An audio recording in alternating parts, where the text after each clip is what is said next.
Glória a Jesus. Amém. Glórias, glórias, glórias. Saúde, amada igreja, com a paz do Senhor. Amém. Graças a Deus por estarmos aqui. Esse Deus maravilhoso, misericordioso. Vamos fazer mais uma oração em nome de Jesus. Eu quero convidar o presbítero Rafael a estar orando. Logo em seguida, toda a igreja, com o nosso pastor Pereira, louvando ao Senhor por 2 hinos da nossa harpa.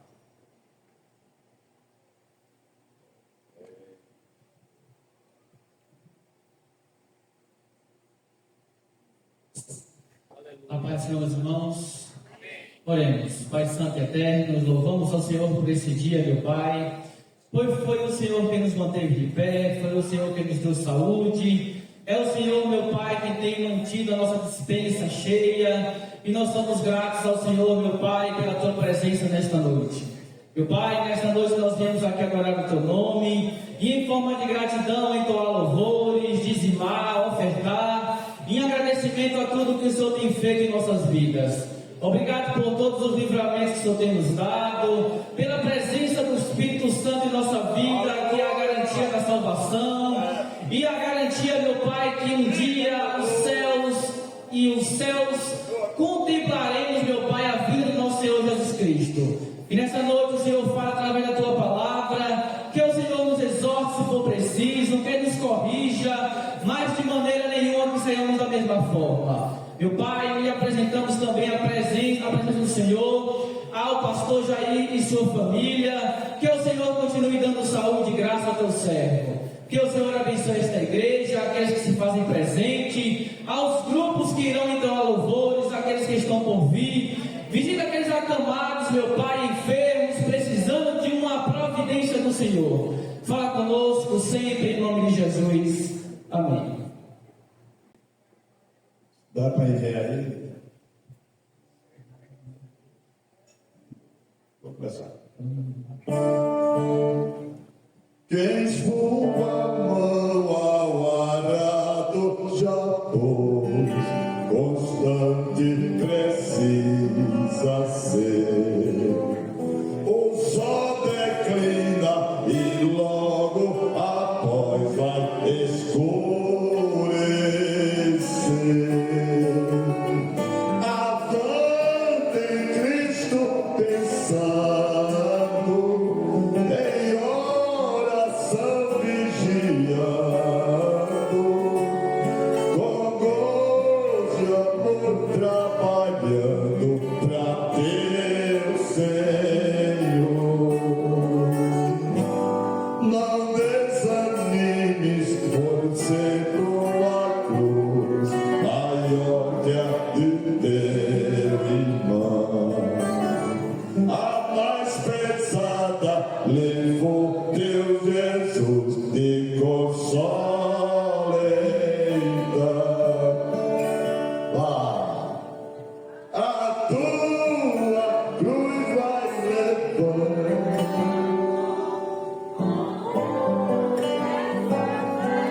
É possível.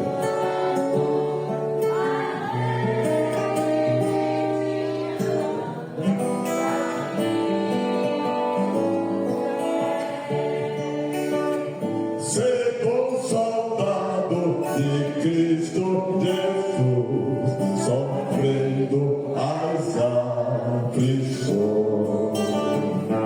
não sufocando a mensagem da cruz das perseguições.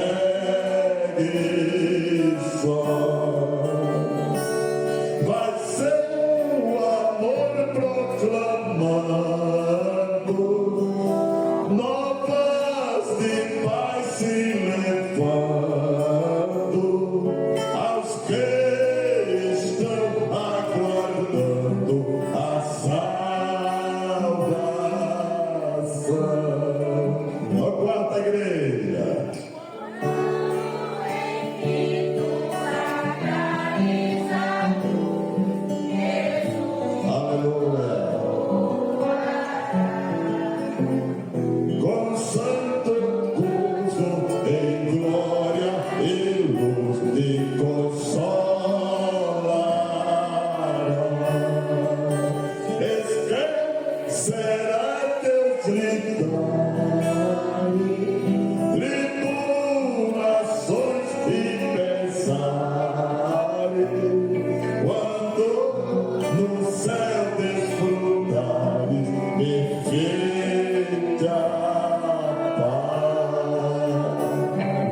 chegar no céu, aquela paz perfeita. Ninguém olha para o outro assim, só alegria e paz. 94. Amém? Breve estaremos dando um adeus a este mundo. Aleluia! Breve, o sinal está se cumprindo. E tudo nos mostra. Tenha calma um pouquinho aí que eu estou procurando assim. Ele vai ficando mais devagar. Né? Tem que ter paciência. Amém? É só maior aí para ver, não.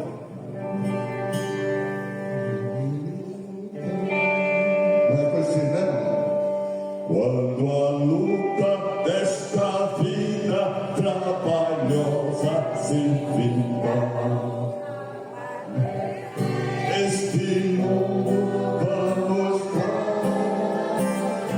vai ao céu, então iremos com Jesus nos encontrar.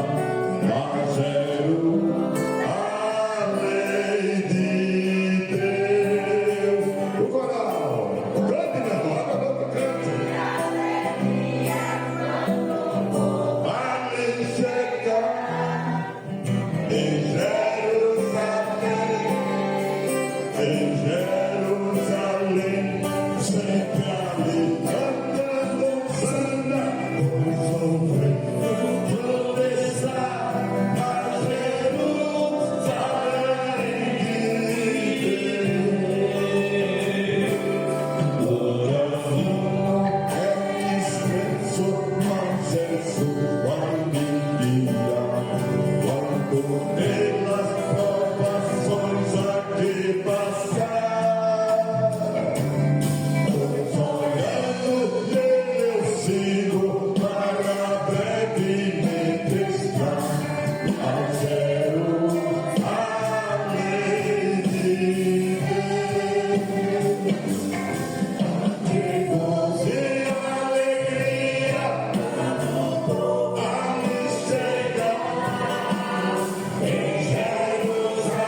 do Senhor Jesus?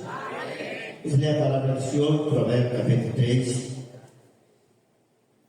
versículo 9, e diz assim, versículo 9 e 10: honra o Senhor com a tua fazenda e com as primícias de toda a tua renda, e se encherão os teus celeiros abundantemente e transbordarão de mosto os teus lagares.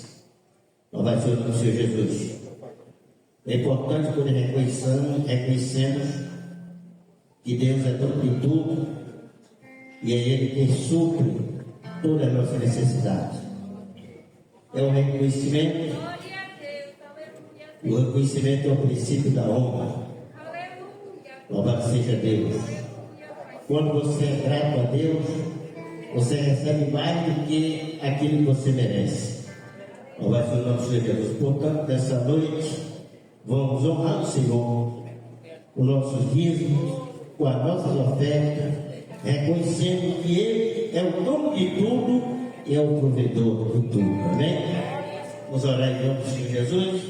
Soberano e eterno Deus, Pai do nosso Senhor e Salvador Jesus, neste momento, Senhor, momento do ofertório, em que estamos aqui reunidos, alegres e felizes, na Tua presença, Pai, nós te pedimos que nesta hora, Senhor, venha abençoar a vida dos dizimistas e ofertantes da Tua casa, também aqueles que não têm dízimo nem oferta, Deus, que não tem renda, que o Senhor abra a porta para que eles possam, para suprir as suas necessidades, para que eles possam também te honrar. Pai, no nome de Jesus nós te pedimos isso e nós te agradecemos. Amém.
Senhor. Amém.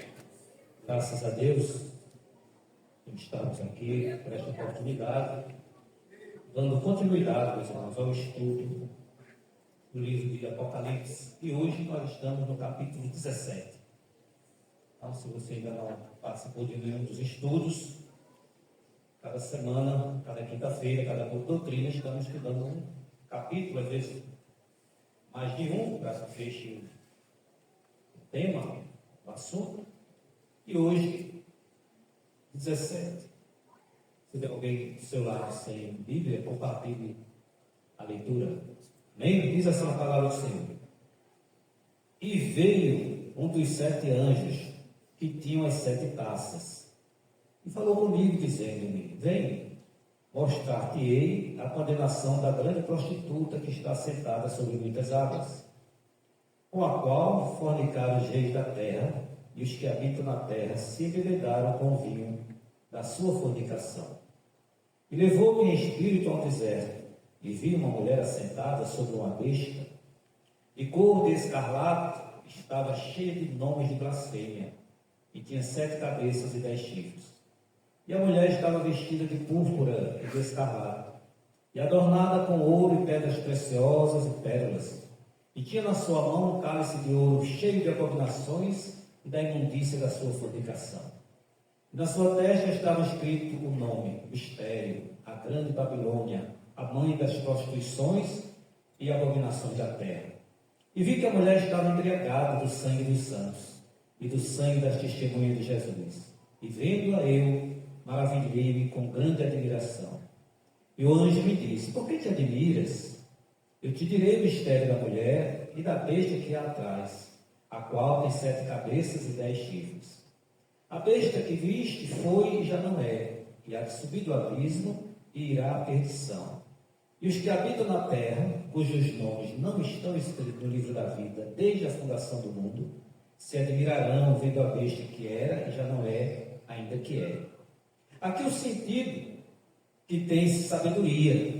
As 7 cabeças são 7 montes sobre os quais a mulher está assentada. E são também 7 reis, 5 já caíram, e um existe. Ainda outro não é vindo, e quando vier, convém que dure um pouco de tempo. E a besta que era e já não é, ela também, o 8º, e é dos 7, e vai à perdição. E os 10 chifres que viste são 10 reis, que ainda não receberam o reino, mas receberão poder como reis por uma hora, juntamente com a besta. Estes têm o mesmo intento, e entregarão o seu poder e autoridade à besta. Estes combaterão contra o Cordeiro, e o Cordeiro os vencerá, porque é o Senhor dos senhores e o Rei dos reis. Vencerão os que estão com ele, chamados e eleitos e fiéis. E disse-me: as águas que vistes, onde se assenta a prostituta, são povos e multidões e nações e línguas. E os 10 chifres que viste na besta são os que odiarão a prostituta e a colocarão desolada e nua, e comerão a sua carne e a queimarão no fogo. Porque Deus tem posto em seus corações que cumpram o seu intento, e tenham uma mesma ideia, e que deem à besta o seu reino, até que se cumpram as palavras de Deus. E a mulher que viste é a grande cidade que reina sobre os reis da terra. Soberano e amado Deus. Mais uma vez, ó Pai, quero agradecer, e rogar, clamar e pedir ao Teu Santo Espírito que continue tomando a direção, que fale através de mim nesta noite conosco, que o Senhor escolheu para estarmos aqui. Por isso te louvo e te agradeço em nome de Jesus. Amém. Meus queridos irmãos,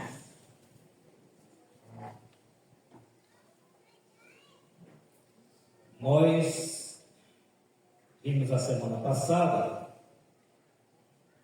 sobre as 7 taças. As 7 taças já foram derramadas. Nela nós vimos as forças da natureza e os poderes políticos, que serviram para castigar os adoradores da besta. Agora, nós vimos um dos 7 anjos, no capítulo anterior, capítulo 16, e um dos 7 anjos leva o apóstolo João para ver de perto a Babilônia e a sua destruição, conforme versículo 1. A condenação da grande prostituta. Apocalipse 17 e 18, 17 nós estamos estudando hoje, descreve os juízos de Deus no fim da tribulação sobre o antigo inimigo, a grande Babilônia e todas as suas formas. Satanás, meus irmãos, ele tem usado a religião, ele tem usado o governo, isso a nível mundial, ele tem utilizado comércios idólatras como seus principais agentes para enganar a humanidade. Tudo será destruído logo antes de Cristo retornar à terra na sua segunda vinda. E o que é que já nos chama a atenção? Ele usa a religião, ele usa governo, ele usa comércio idólatra como seus agentes. Isso já nos chama a atenção para o que acontece no nosso dia a dia e no que nós vemos na nossa sociedade e no mundo. A queda da Babilônia, ela já foi anunciada no capítulo 14, lá no versículo 8, está escrito: e outro anjo seguiu, dizendo: caiu Babilônia, aquela grande cidade, que a todas as nações deu a beber do vinho da ira da sua fornicação. Nós vimos também que a sua condenação, Babilônia, esse espírito da Babilônia reina, já foi decretada essa sua condenação. Mas agora, neste capítulo, João, ele esclarece, ele nos dá um entendimento, ele preenche os detalhes, enquanto a Babilônia, tanto política quanto eclesiástica, elas são vislumbradas. Babilônia política, a Babilônia eclesiástica. A besta, nós vimos no versículo 1, que veio dos 7 anjos que tinham 7 castiçados e falou comigo, dizendo: vem e mostrar-te a condenação da grande prostituta, que está sentada sobre muitas águas.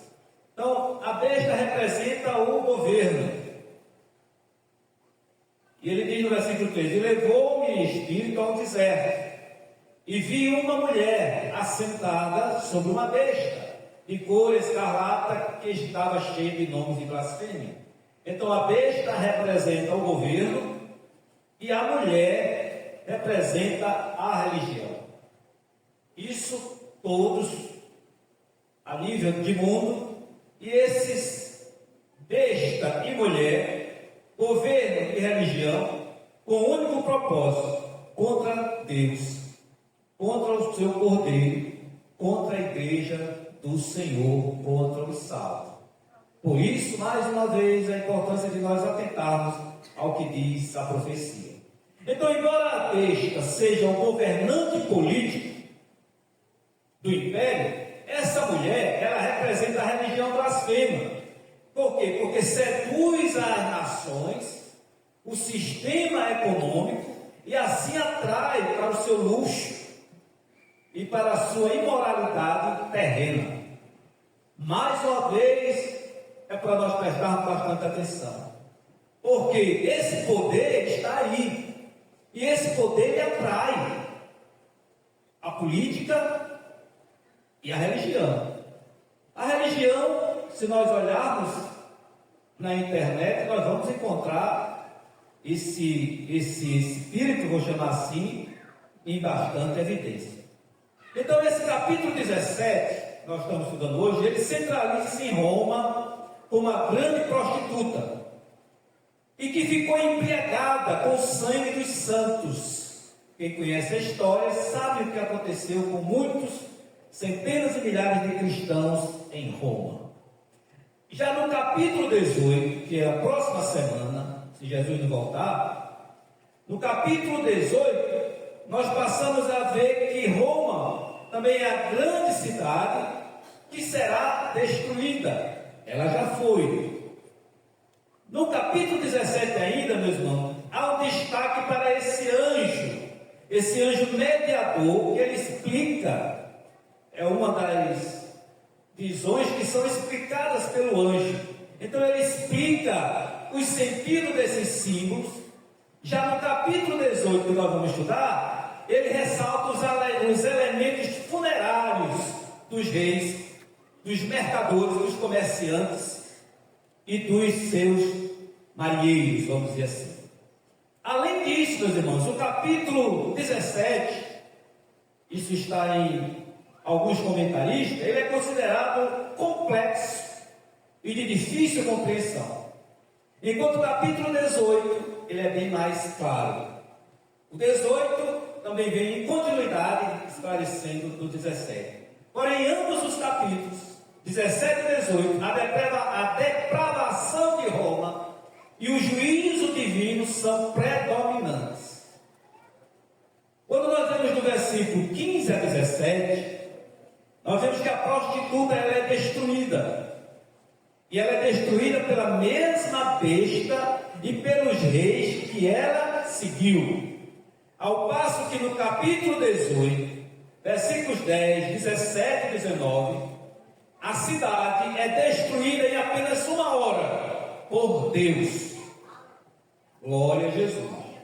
Então, nessa profecia, o nome Babilônia é por vezes usado no sentido mais, vamos dizer assim, mais amplo, e sempre uma referência à antiga cidade, a cidade de Roma.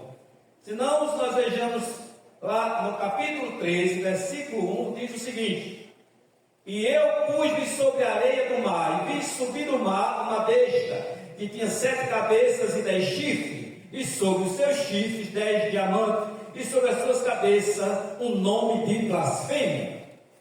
Nós vemos, referindo-se a Daniel, capítulo 7, versículo 24, e Apocalipse, capítulo 17, versículo 12, explicando esses 10 chifres. Então, toda a visão é, em última forma, ou melhor, é a última forma, a última oportunidade de todo poder mundial gentil, de todo poder gentil mundial, ou seja, que não estão em Cristo, que não estão com Cristo, que não estão salvos. Então, nos mostra essa confederação de 10 nações, que será uma restauração do Império Romano. E essa esfera vai além das antigas fronteiras de Roma. Embora escrito e fazendo referência a Roma, o que há de vir no final da grande tribulação, da metade da grande tribulação ao seu final, é muito além do antigo Império Romano. Então nós vimos do versículo 1 a 7, essa mulher vestida de púrpura, vestida de escarlata, né? Essa mulher sentada sobre uma besta, também escarlata. Essa mulher é Babilônia, que representa também o cristianismo apóstata. Existe? Existe. Existe um cristianismo que não reconhece a Cristo, que dizem ser cristão e não são cristãos. Então essa mulher, ela representa esse cristianismo, que vai estar lá na próxima semana, quem for trazer, no versículo 2, do capítulo 18. Então é a besta, né? É a forma final, como eu disse, desse poder mundial gentil. Esse poder vai prosperar, esse poder vai tomar forma, mas está tudo na permissão de Deus. Então, nos fins dos tempos, Babilônia contará com 2 perfis. Essa Babilônia, tipificando aqui a Roma, mas também esse espírito da besta, da trindade satânica, que esse espírito já reina. Então a Babilônia, né, dos finais do tempo, ela conta com 2 perfis. A Babilônia política vai do capítulo, do versículo 8 ao 17, do capítulo que nós estamos estudando, Até aí é a Babilônia política. Do versículo 1 ao 7, versículo 18, e do capítulo 18 todinho é a Babilônia eclesiástica, a Babilônia religião, a Babilônia que enfrenta o Cordeiro, a Babilônia que enfrenta os santos. Então, nesses dois capítulos, principalmente no capítulo 18, está todo o capítulo voltado para a Babilônia eclesiástica, a Babilônia religião, a Babilônia da cristandade apóstata. Então, a Babilônia eclesiástica, como eu disse, é todo o cristianismo apóstolo. E é possível que dessa união religiosa eclesiástica atinja todo mundo. Atinja todo mundo, inclusive o Ocidente. Porque a mulher montada na besta, aonde a besta vai, a outra também vai, ela está montada. De modo que o Império Mundial abrangerá todas as áreas do cristianismo, que certamente inclui o nosso hemisfério, o hemisfério ocidental. Daí a nossa vigilância, daí o nosso cuidado, daí a nossa atenção, daí a nossa consagração, daí a nossa busca e estudo da palavra. Meditando nesses dias que vimos estudando Apocalipse, aí eu me lembro, nós passamos aqui 6 meses ou mais estudando sobre avivamento. Nós passamos um trimestre da EBD aqui estudando sobre avivamento. Tudo tem uma razão de ser, meus irmãos. Deus preparando a sua igreja. Esse mesmo Espírito Santo, tal como o nosso pastor, estamos estudando o livro do Apocalipse. E quando vamos nos debruçando sobre o livro de Apocalipse, eu lhes confesso que é assombroso. Porque nós vemos encaixando o que está acontecendo no mundo com o que aqui está escrito. E olha que ainda nem começou. Então, de acordo com esse capítulo, nós voltamos lá no versículo 19 do capítulo 16, diz o seguinte: e a grande cidade fendeu-se em 3 partes, e a cidade das nações caíram, e da grande Babilônia se lembrou Deus. E da grande Babilônia se lembrou Deus, para lhe dar o cálice de vinho da indignação da sua ira. Então, o que Babilônia fez, está fazendo e vai fazer, já chegou no ponto da indignação de Deus, da ira de Deus. Então, meus amados irmãos, tudo isso que nós vemos, que temos conhecimento, e que já aconteceu com cristãos, com os santos do Senhor, os que sofreram em Roma, os que sofreram em Jerusalém, os que sofrem hoje em países aí, sacrificando cristãos, vai ter um preço. Vai ter um preço. Deus lembrou-se da grande Babilônia e lhe deu o cálice do vinho do seu furor. Ou seja, o próprio Deus permite que ela faça. Deus permite que ela faça. Deus deu o cálice do vinho do furor da sua ira para ela beber. Parece complexo, como eu disse no início deste estudo. Então se trata de alguém ou algo muito abominável, terrível, que não é somente objeto da ira de Deus, não, mas objeto do furor da ira de Deus. Então esse espírito, esse alguém, diz um autor, ela não só é objeto da ira de Deus, mas do furor da ira de Deus. Aleluia. Então no capítulo 17, nós vemos o espírito da Babilônia, o caráter da Babilônia como uma cidade. Como uma cidade. João vê uma mulher sentada no deserto, em meio ao terrível juízo, destruições do mundo. No versículo 1, a mulher é chamada de a grande prostituta. No versículo 5, ela é chamada de a mãe das prostitutas e das práticas repugnantes da terra. A prostituta Babilônia, ela é o oposto, ela é a oposição, ela é o aleluia, da noiva do Cordeiro, aqui já arrebatada, aqui já nos céus.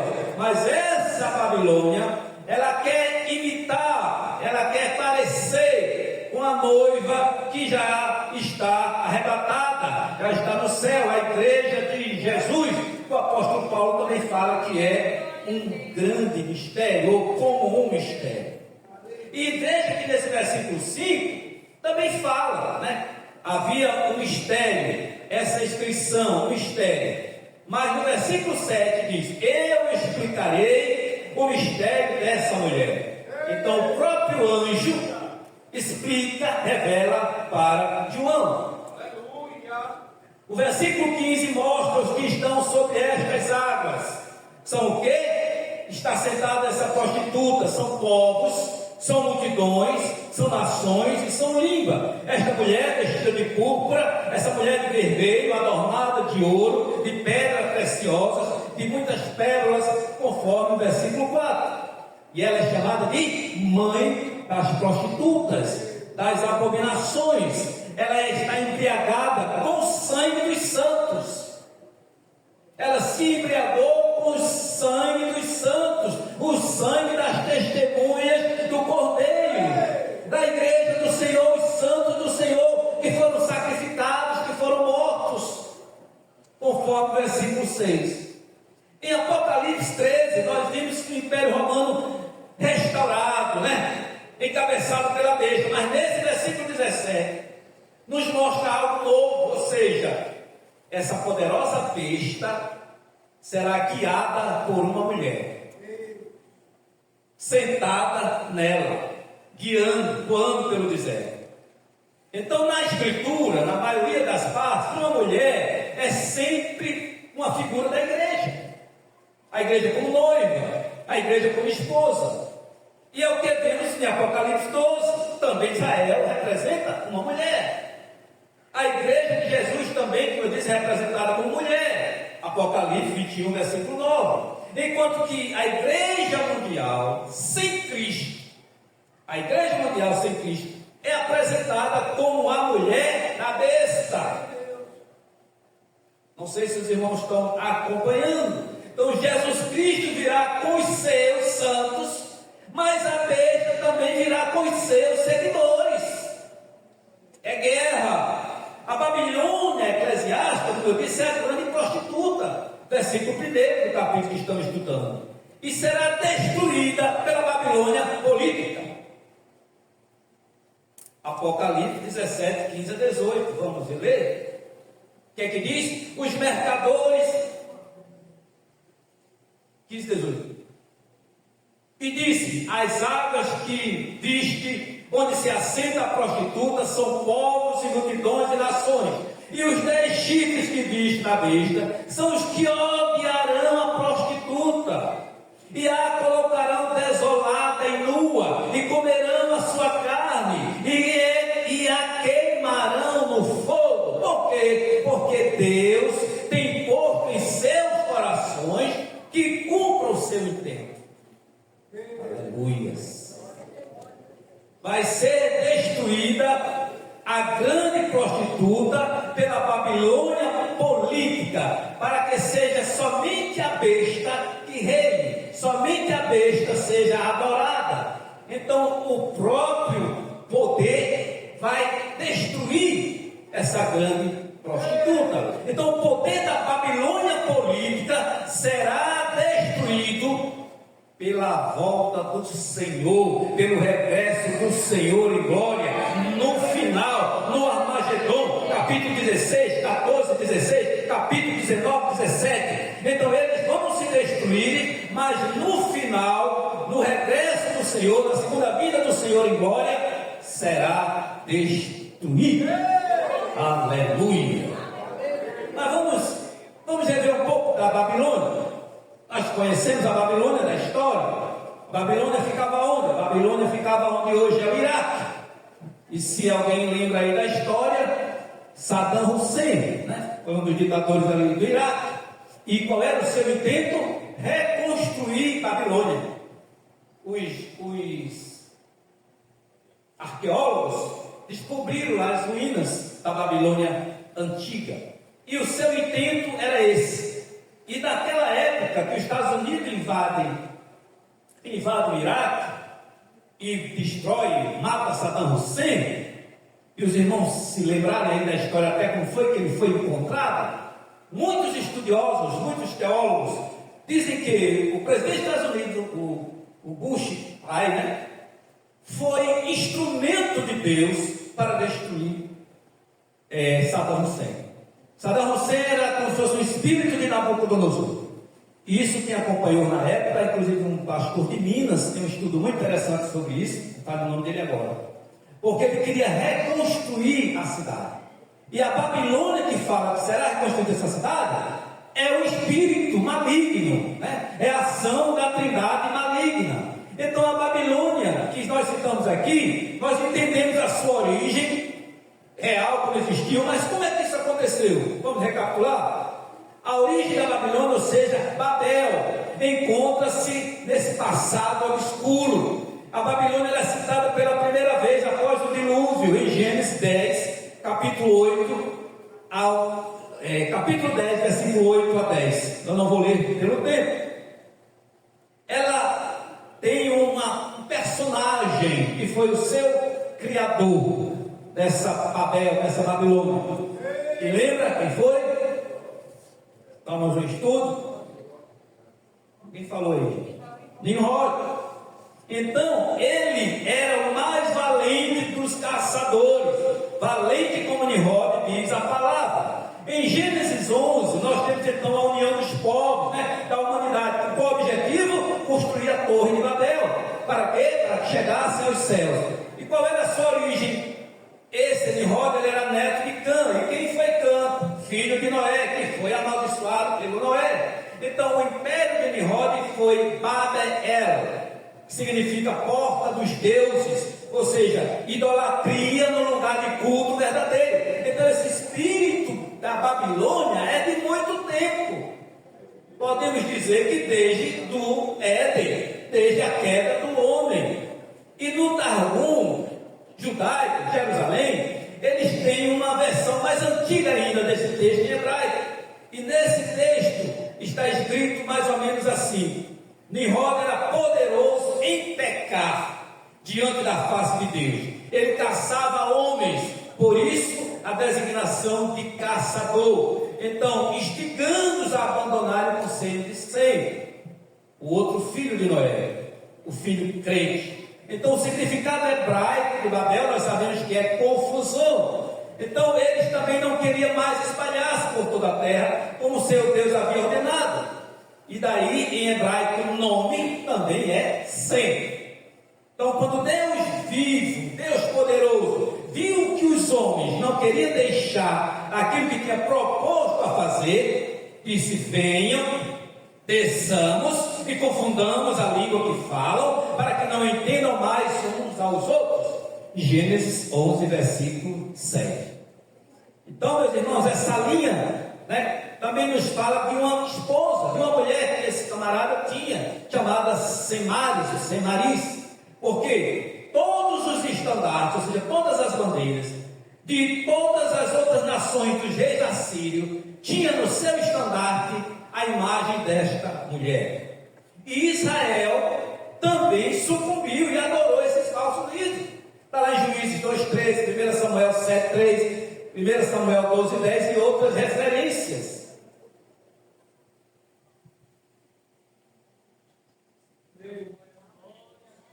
Glória a Deus. Então, em virtude dessa idolatria de Israel, o Senhor o expulsa da sua terra, o Senhor os tira da sua terra. E nós sabemos que a mulher de Nimrod, ela era bela pela história, mas imoral. Nimrod e sua mulher fundaram uma doutrina secreta, né? Fundaram um culto contra Deus, um culto a demônios, né? E nós sabemos que o espírito da construção da Torre de Babel era um espírito de quê? De rebelião, um espírito que ia de encontro a Cristo, um espírito que ia de encontro a Deus. Esse mesmo espírito se perpetua até chegar no Apocalipse que nós estamos estudando hoje. Então sabemos que os mistérios babilônicos são representados também pela figura de um cálice de ouro. Aí nós voltamos para o capítulo 17. Nós temos uma relação direta com a meretriz, com a prostituta, do capítulo 17, que nesse culto era preciso beber um cálice de ouro, cujo conteúdo confundia os sentidos. Quem bebesse desse cálice, quem beber desse cálice, é um cálice de ouro, é um cálice bonito, mas quem beber será confundido. Trata-se de uma bebida embriagadora.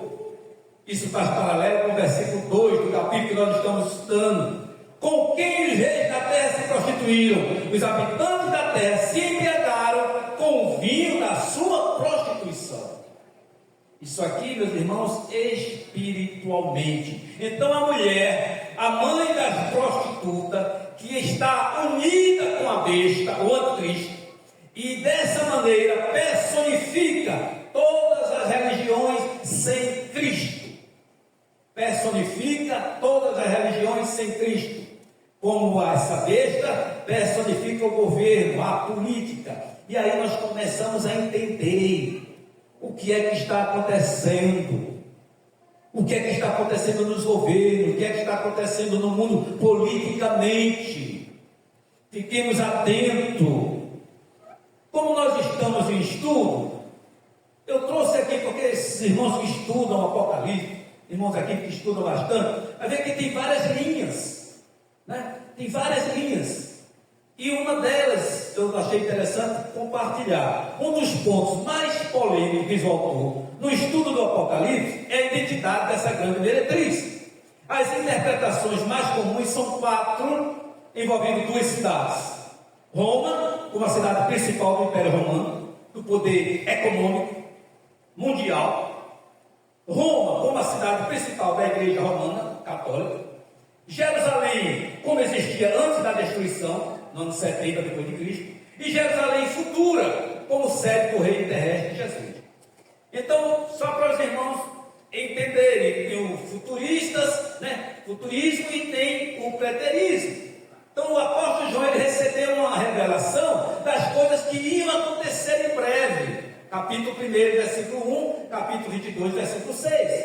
Pois o tempo já estava próximo, quando Jesus as revelou. Capítulo 1, versículo 3. Então não pode ser Jerusalém. Não pode ser Jerusalém. Não pode ser Roma. Tanto a Roma principal, a Roma histórica, como a Roma, os irmãos entendem. Então podemos já rejeitar, né, como o autor disse, a segunda e a quarta interpretações.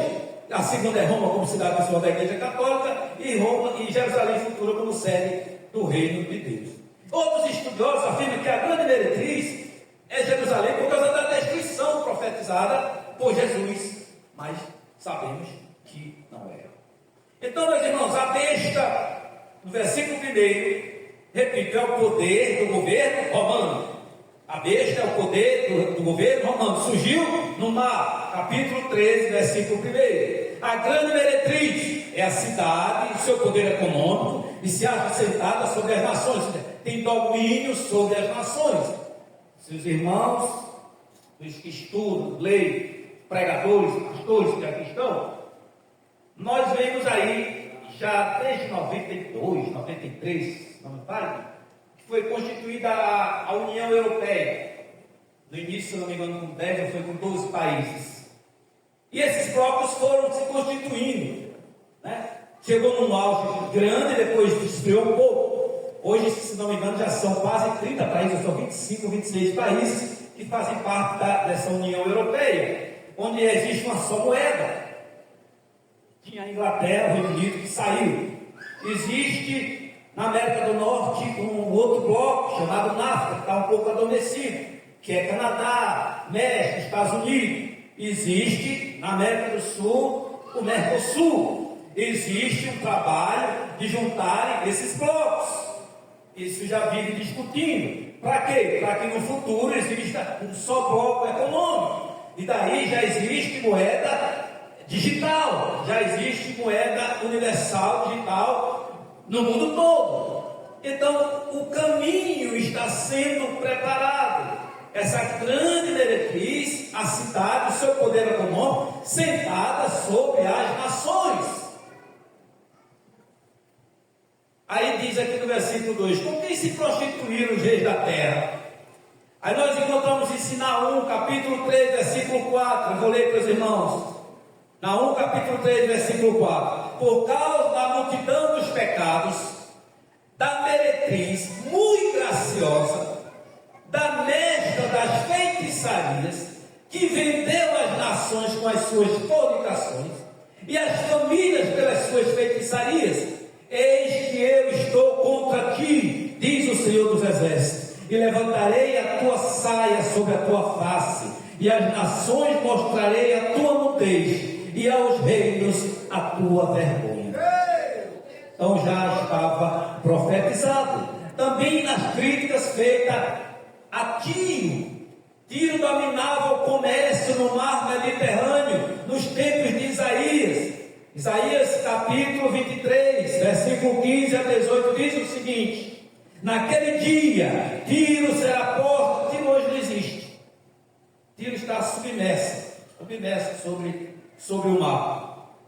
Naquele dia, Tiro será posta em esquecimento por 70 anos, conforme os dias de um rei. Porém, no fim de 70 anos, cantará como uma prostituta. Toma a harpa, rodeia a cidade, ó prostituta. Entregue ao conhecimento, entregue ao esquecimento. Faça doces melodias, canta muitas canções para que haja memória de ti. Porque será o fim de 70 anos que o Senhor visitará a Tiro, e ela tornará a sua ganância de prostituta, e prostituir-se-á com todos os reinos que há sobre a face da terra. E o seu comércio e a sua ganância de prostituta serão consagrados ao Senhor. Não se entosará, nem se fechará, mas o seu comércio será para os que habitam perante o Senhor, para os que comam até se saciarem e tenham vestimenta saudável. O que é que nós vemos aqui? O espírito da Babilônia, o espírito dessa prostituta.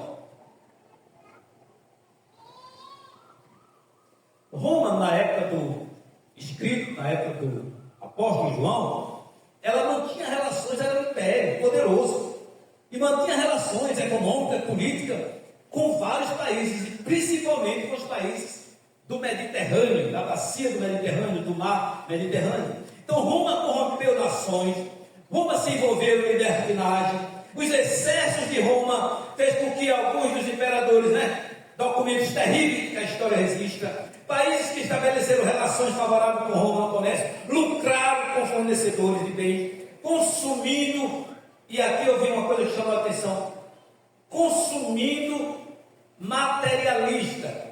Como é que não está hoje o consumo? Há quantos anos, não lembro aí, da globalização. Tem o quê? Tem uns 30 anos? Não me recordo. Da globalização. Quando começou a globalização de fato, quando você pode vender e comprar de qualquer lugar do mundo para qualquer lugar do mundo. De qualquer lugar do mundo para qualquer lugar do mundo. Roma já fazia isso há muito tempo, naquela época, sem tecnologia, sem internet, porque ela dominava através de navios, através de estradas bem construídas que elas faziam. Mas, repito, esse espírito está, então, cuidado com o consumismo, cuidado com o consumismo, cuidado com o materialismo, é espírito da Babilônia. Transportou-me o anjo em espírito. 600 anos antes, o profeta Ezequiel foi levantado pelo Espírito e levado a ver as condições da cidade de Jerusalém. Deus, através do profeta Ezequiel, mostrou o que iria acontecer. Está lá em Ezequiel capítulo 3, versículo 12, versículo 13. Ezequiel 8, 14. Ezequiel 8, 16. Ezequiel 11, 1. Ezequiel 11, 24. E aqui João é levado à Babilônia para ver os planos de Deus de castigar a cidade mudando. E é levado a quê? A um deserto. Agora interessante, acho que até o pastor Marcos que trouxe essa palavra. Lá em 12, 6, diz: e a mulher fugiu para o deserto, onde onde já tinha lugar preparado por Deus para que ali fosse alimentado durante 1260 dias. 14 diz: e foram dadas à mulher 2 asas de grande águia para que voasse para o deserto ao seu lugar. Mas aqui, quem é que está no deserto? Vejam o quanto o inimigo, o demônio, a comunidade satânica quer imitar, quer comparar. Lá era Israel, aqui é a besta, com a mulher montada, é uma mulher totalmente diferente agora no deserto. Aquela mulher de João, de Apocalipse 12, foi levada para ser protegida por Deus. Aqui é levada para afrontar a Deus. Ela está sendo protegida temporariamente pela besta, porque a besta está carregando, depois a própria besta vai destruí-la. Então essa mulher é a grande meretriz que Isaías profetiza lá, Isaías 21, capítulo 1, versículo 9. Isaías 21, versículo 1 e versículo 9. Eu não vou ler para ganharmos tempo. Então essa mulher montada na besta, essa mulher de escalado, repleta de nomes de blasfêmia, com 7 cabeças, com 10 chifres, é a grande meretriz. Ela depende do poder de Roma para a sua sobrevivência. Lembremos que ele foi escrito em Roma, na época que estava acontecendo, mas porém trazendo visão futura, revelação futura. Então nós já sabemos que ela é uma meretriz, nós já sabemos como ela se veste, nós sabemos que ela tem na mão um cálice de ouro transbordante de abominações. Então, da mesma maneira que a Babilônia histórica, que nós narramos já aqui, deu vinho às nações e causou loucura, Jeremias capítulo 51, versículo 7, esta mesma Babilônia, a Babilônia simbólica, Roma, deu o seu cálice às nações do seu tempo. Quem se embriagava com isso é porque estava participando desta mesa. Então, às vezes, nós vemos algumas alianças que crentes fazem, algumas alianças políticas, algumas alianças econômicas, algumas alianças até de relação mesmo matrimonial. Todos naquela época queriam participar do sucesso. O sucesso era Roma, era estar em Roma, era ter relação com Roma, era ter alguma parte de participar das festividades em Roma. Então iam participar também, e esses vão participar do castigo que virá sobre Roma. Muito cuidado, meu irmão. Muito cuidado. Diz a palavra do Senhor, você via a mulher embriagada com o sangue dos santos. Então a bebida da meretriz é o sangue dos servos do Senhor.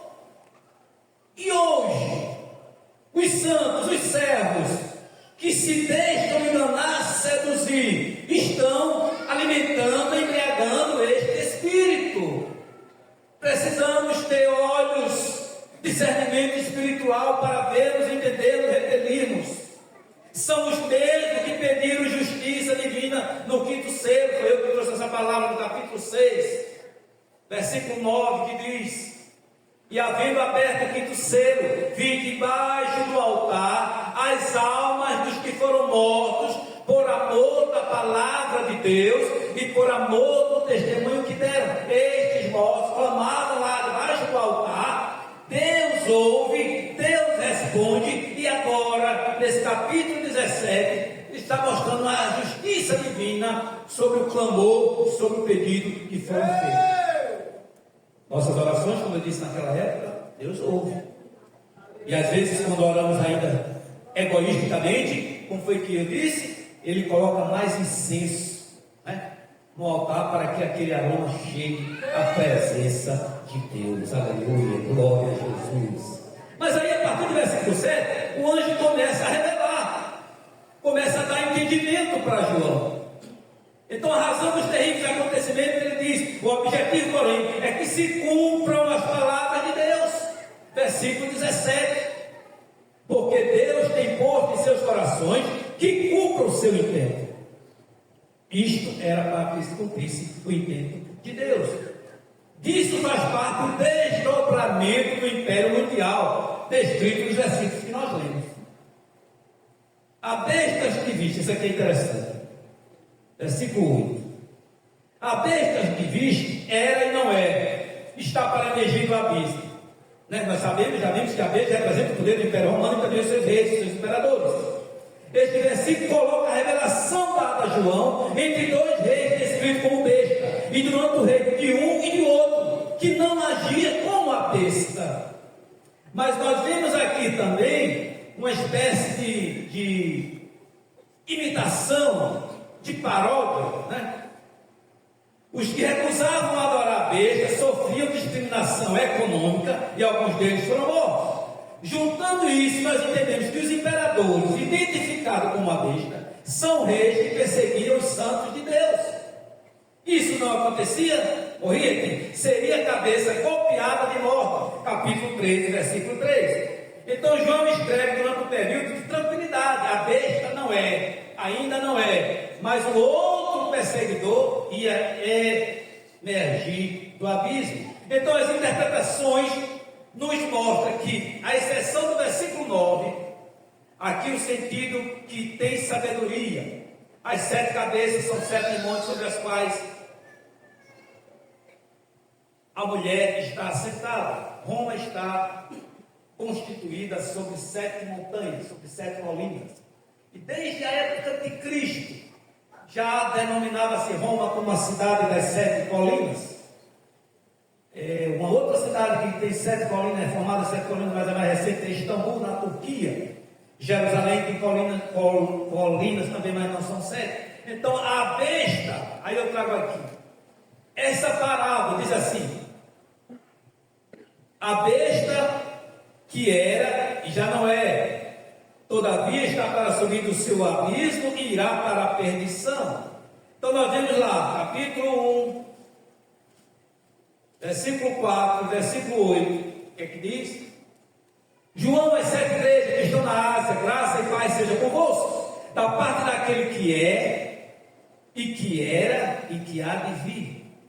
Versículo 8: eu sou o Alfa e o Ômega, o princípio e o fim, diz o Senhor que é, e que era, e que há de vir, o Todo-Poderoso. O que é que ela está fazendo aqui? Querendo fazer uma paródia, né? Nós vimos aqui, Deus é chamado daquele que era, o que é, o que há de vir. Agora a besta, era e já não é. Do mesmo modo a expressão era e já não é. É uma paródia da morte e da ressurreição de Jesus, que eu li no versículo, no capítulo 1, em 1,18, eu sou o que vive.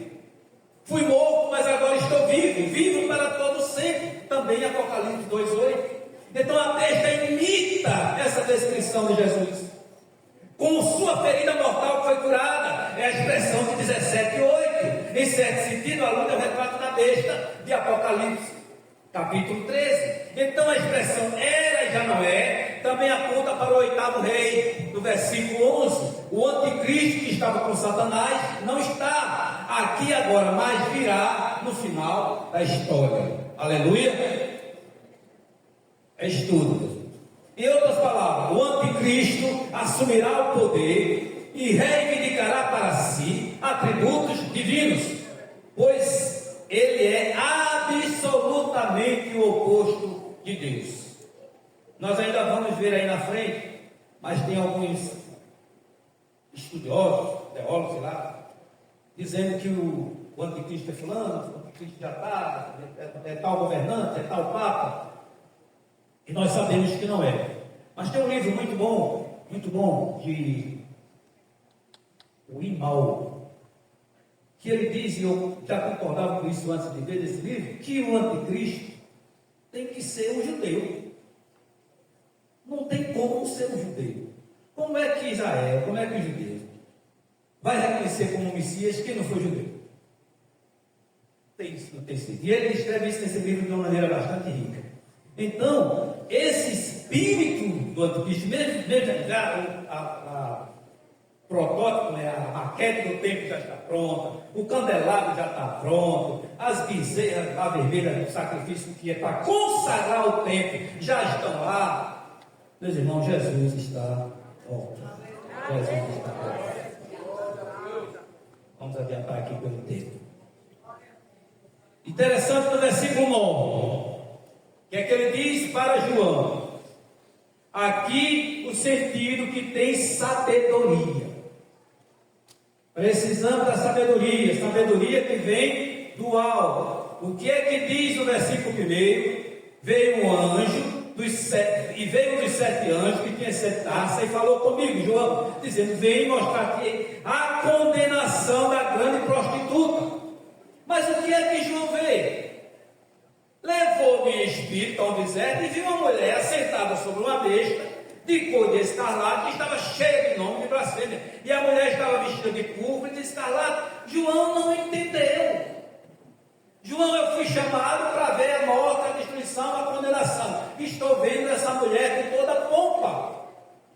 Aí o anjo começa a trazer para ele, vai detalhando para ele.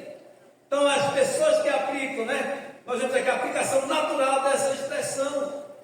Aí traz quem são os 7 reis. Jesus é um cordeiro e é um leão. Nós vimos que as 7 colinas também os 7 reis. Nós vimos que Jesus é um cordeiro, Jesus é um leão. 5, 5, 6. O diabo é um dragão e é uma serpente. Apocalipse 12, 9.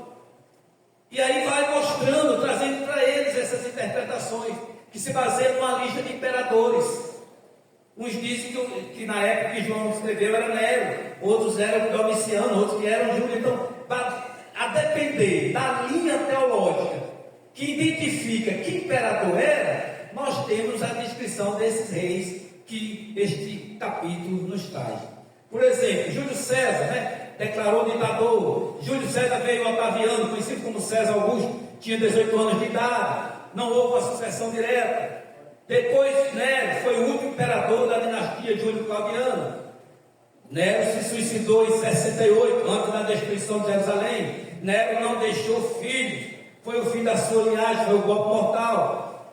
Depois veio os descendentes de Nero, que foi conhecido como o período dos 4 imperadores, Galba, Otão e Vitério, que fracassaram. E daí veio a dinastia Flaviana. Então, apesar desses comentários, o exílio de João no Apocalipse, a maioria diz que foi no reinado de Domiciano, mas outros encontram outra justificativa para apontar um outro imperador. Então, a besta que era e não é, também é ele o 8º rei. Quem é esse 8º rei? O anticristo. A besta ia surgir de novo na forma do 8º rei, na época Domiciano. Aí diz o versículo 8: para emergir do abismo. Aí nós vamos lá para Daniel, capítulo 7, versículo 25 a 26. Não vamos ler por conta do tempo. No versículo 13 e 5, a besta foi lhe dado poder e arrogância de blasfêmia. Se alguém matar a espada, necessário é que seja morto a espada. Versículo 10 do capítulo 13. 7 reis. Estes reis provavelmente, também é uma defesa teológica, se refere aos 7 impérios mundiais que influenciaram o governo humano ao longo da história: o Egito, a Síria, a Babilônia, os Medo-Pérsia, a Grécia, Roma. Então esse sistema governamental romano de imperialismo político-religioso. E uma coisa que chama atenção, durante toda a história também, os que se levantam com o espírito do anticristo para destruir Israel, o mais conhecido, o Holocausto, onde mais de 6 milhões de judeus foram exterminados, a noite dos cristais e tantas outras. O que é que está acontecendo agora em Israel, e os levantes que estão acontecendo contra os semitas no mundo quase todo. Então, meus irmãos, estamos às portas da volta de Jesus. Glória a Jesus. Glória a Jesus. Vou partir para a conclusão. Jesus é maravilhoso.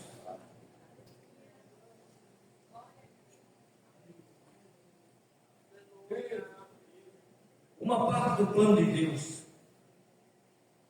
para vencer a besta, base nesse capítulo,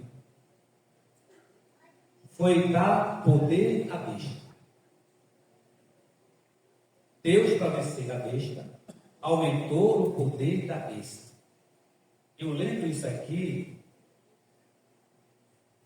não sei se eu vou falar por símbolos, mas foi dado poder aí para certas pessoas.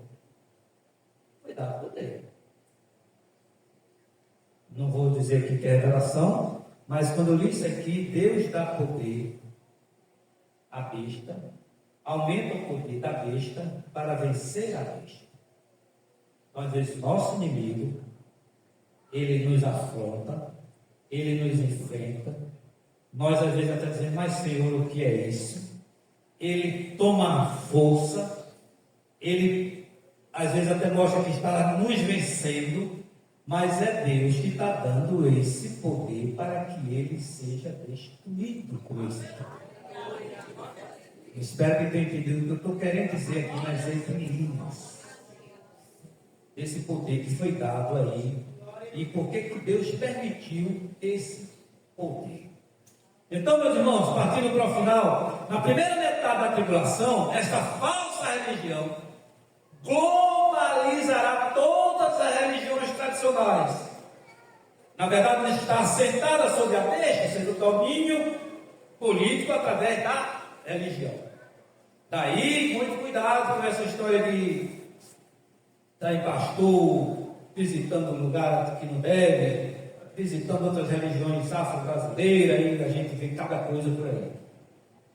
Então, do capítulo 12 e 13, para encerrar, nós conhecemos 3 grandes inimigos do povo de Deus: o dragão e as suas 2 bestas.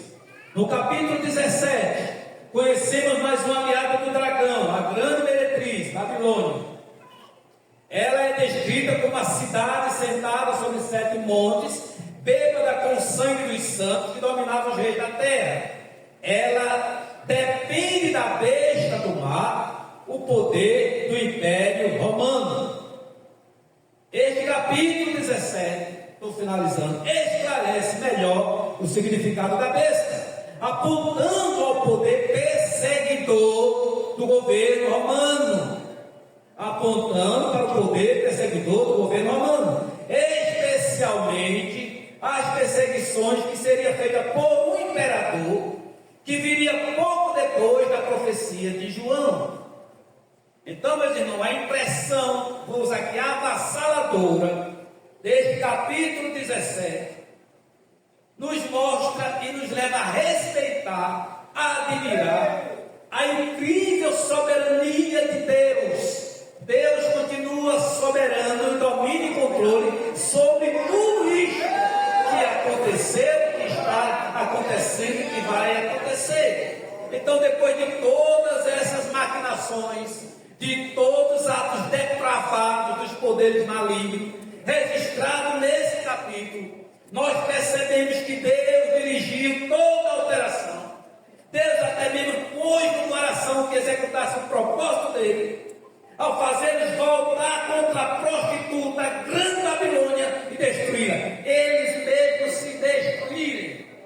Nós lemos aqui, porque Deus tem posto em seus corações que cumpra o seu intento e tenha uma mesma ideia, e que dê a besta o seu reino, até que se cumpram os desígnios, a palavra, a vontade de Deus. Então a majestade e a sabedoria de Deus estão acima de qualquer comparação. E a promessa que nós encontramos aqui, nesse estudo que estamos concluindo, para os cristãos, para nós, para aqueles que estão perseguidos em todos os lugares, é que é uma pérola de valor incalculável. E finaliza, lá no capítulo 19, versículo 4, mostrando a visão da grande prostituta, simbolizando Roma, a sedutora. Então, o mesmo anjo que havia autorizado o juízo das taças, do capítulo 17, versículo 1, promete a João que ele veria o juízo igual cair sobre a prostituta Roma. Então, nós constatamos que os pecados de Roma, os pecados das nações dessa Babilônia perversa, conforme versículos 3 a 6 desse capítulo: idolatria, blasfêmia, luxo, imoralidade, sedução, é pior do que isto, visto que ela se prostituiu ao seduzir as outras nações a cometer os mesmos pecados. Ela praticava e seduzia as outras para outro pecado. E para finalizar, meus irmãos, nós, a igreja do Senhor, os santos do Senhor. Participaremos da última batalha e da derrota final dos poderes do mal. 17:14. Estes combaterão contra o Cordeiro, e o Cordeiro os vencerá, porque é o Senhor dos senhores e o Rei dos reis. Vencerão os que estão com ele, chamados e eleitos e fiéis. Aleluia. 19:14.